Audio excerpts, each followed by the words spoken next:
अरे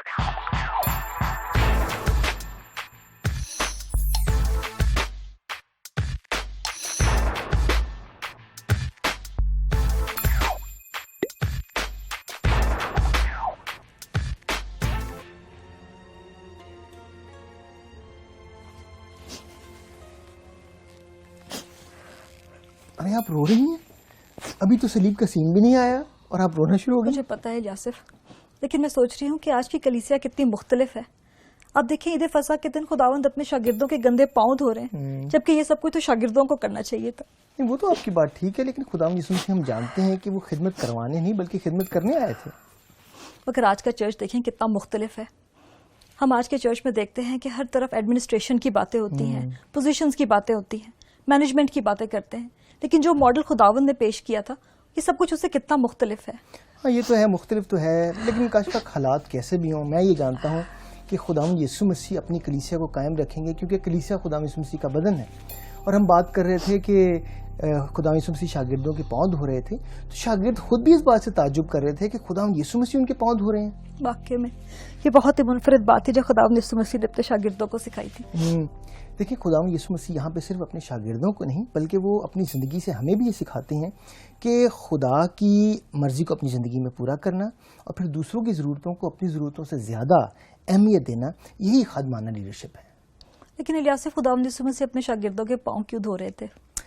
इसके लिए मैं आपको एक हवाला पढ़ के सुनाता हूँ और हमें वहाँ से पता चलेगा कि खुदावंद यीशु मसीह अपने शागिर्दों के पाँव क्यों धो रहे थे।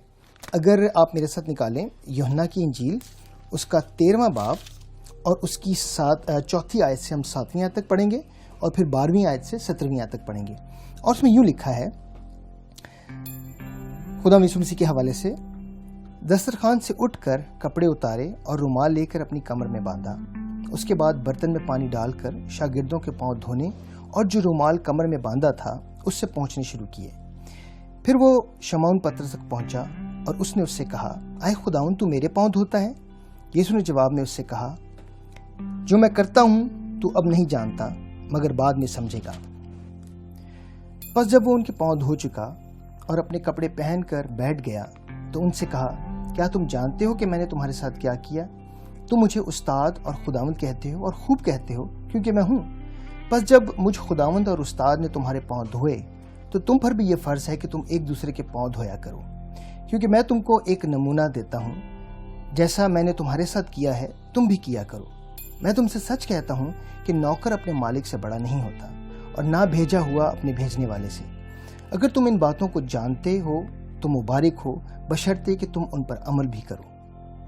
इलियासिफ, आप देखें कि खुदावंद यीशु मसीह एक बादशाह थे, लेकिन फिर भी उन्होंने अपने आप को इतना हलीम बना दिया कि अपने शागिर्दों के पांव धोने से भी गुरेज नहीं किया। बिल्कुल, और खुदावंद यीशु मसीह ने एक बेहतरीन खादमाना लीडरशिप की जो है वो मिसाल को यहाँ पर कायम किया।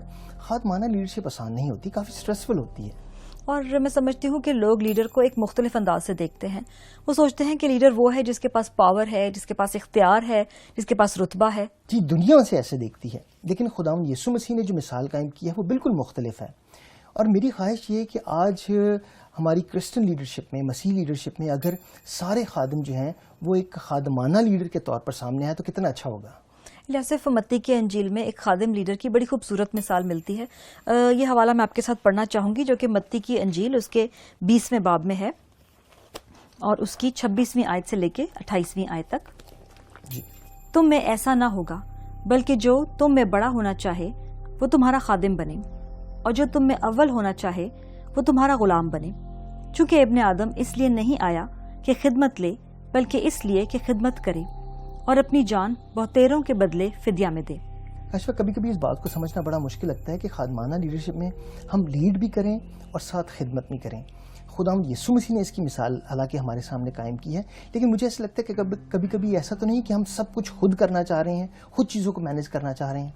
और इलियासिफ, हम देखते हैं कि यही वजह थी कि बहुत सारे लोग खुदावंद यीशु मसीह की ज़िंदगी से कंफ्यूज हो गए, क्योंकि वो एक ऐसे लीडर का इंतज़ार कर रहे थे जो बहुत ताकतवर हो और उन्हें रूमी हुकूमत से आज़ादी दिलाए और अपनी हुकूमत कायम करे। لیکن اس کے برعکس ہم دیکھتے ہیں کہ خداوند یسوع مسیح گناہ گاروں کے ساتھ بیٹھا کرتے تھے، گناہ گاروں کے ساتھ کھایا پیا کرتے تھے، بیماروں کو چنگا کیا کرتے تھے، جو تکلیف میں تھے خداوند ان کو ان کی پریشانی سے نکالا کرتے تھے.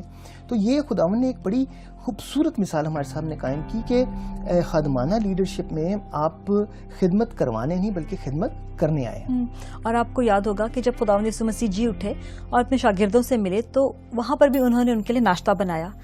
میں سمجھتی ہوں کہ لیڈرشپ کی یہ بہت ہی خوبصورت مثال ہے، اتنی حلیمی، لیکن پھر بھی آپ دیکھیں کہ خداوند یسوع مسیح کو تاریخ کا سب سے بڑا لیڈر مانا جاتا ہے. بالکل. اور خداوند یسوع مسیح نے یہ ساری خدمت جو ہے وہ بڑے پیار سے، بڑی سچائی سے اور بڑی محبت سے کی. خداوند یسوع مسیح ایک ایسے عظیم لیڈر تھے کہ دنیا میں ایسا کوئی لیڈر نہیں رہا جن کے اتنے پیروکار ہوں. اور میں سمجھتی ہوں کہ خداوند یسوع مسیح کے پیچھے لوگ اس لیے جاتے تھے کیونکہ وہ انہیں کنٹرول کرنے کی کوشش نہیں کرتے تھے، بلکہ وہ ان سے بے پناہ محبت کرتے تھے. اور خداوند یسوع مسیح اس دنیا میں آئے اسی لیے تھے کہ اپنی مرضی نہیں بلکہ اپنے باپ کی مرضی کو پورا کریں، اور انہوں نے اتنا اپنے آپ کو حلیم کیا کہ صلیبی موت تک گوارا کی. بے شک. اور ہم دیکھتے ہیں کہ خداوند یسوع مسیح کی مثال خادمانہ لیڈرشپ کے لیے ایک عظیم مثال بن چکی ہے. یہاں ہم دیکھتے ہیں کہ خداوند یسوع مسیح کی مثال اس لیے بھی خاص ہے کیونکہ انہوں نے ہر خادم کے لیے ایک بلہٹ رکھی ہے، اور وہ بلہٹ کیا ہے کہ ہم محبت کریں تو خداوند یسوع مسیح کی طرح، اور اگر خدمت کریں تو خداوند یسوع مسیح کی طرح. لہٰذا میں چاہتی ہوں کہ ساری باتیں جو آج ہم نے کی ہیں اس کو میں دہراؤں. ضرور. اپنے بجائے خداوند کے جلال اور دوسروں کی بہبودی کے لیے کام کرنا چاہیے. خداوند یسوع مسیح نے خادمانہ لیڈرشپ کا نمونہ پیش کیا ہے اور اس بات کا اظہار کیا ہے کہ دنیاوی خوف اور کنٹرول کے نمونے سے زیادہ قوی اور طاقتور ہے. خداوند یسوع مسیح نے فرمایا کہ ہمیں فروتنی سے ایک دوسرے کی خدمت کرنی چاہیے. اگر ہم خداوند یسوع مسیح کے شاگرد بننا چاہتے ہیں تو ہمیں اس بات کا جائزہ لینا ہوگا کہ خداوند کو خوش کرنے کے لیے ہم کیسے رہنمائی اور انتخاب کرتے ہیں. کاشفہ، ہم نے آج خادمانہ لیڈرشپ کے حوالے سے سیکھا ہے، اس لیے آج میں آپ کی خدمت کروں گا. آپ باہر اپنی دوستوں کے ساتھ جائیں، میں ہی کھانا بناؤں گا، میں ہی صفائی کروں گا اور میں ہی آپ کو سرو کروں گا. اوہ، یہ تو بہت ہی اچھا ہوگا یاسر. Thank you.